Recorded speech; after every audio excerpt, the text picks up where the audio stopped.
ભાવનગરમાં જુગાર દરોડાની અફવાએ 3 યુવકોના મોત નિપજ્યા છે। 3 યુવકોના મોતને લઈ અને વાડી માલિકનો ચોંકાવનારો ખુલાસો।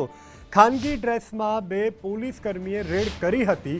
રેડ કરાઈ હતી, જે બાદ તમામ લોકો ભાગ્યા હતા તેવું વાડી માલિકે કહ્યું છે। પોલીસથી બચવા માટે 4 યુવકો કૂવામાં કૂદ્યા હતા। કૂવામાં કૂદેલા 4 યુવકોમાંથી 3 યુવકોના મોત નિપજ્યા છે।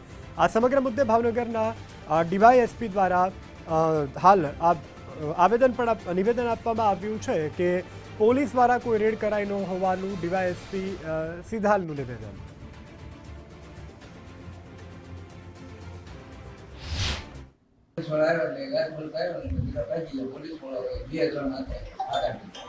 સાદા ડ્રેસમાં હતા કે વર્તે પોલીસ ના આપણે ઓળખતા ને સાદા આમ કપડા સાદા। પછી આ લોકો કૂવામાં કેવી રીતના પડી ગયા? અહીંયા આવવાની બેની તો દોડ્યા બતાય 6 આડા આવડા એટલે એને કૂવો પડી ગયો।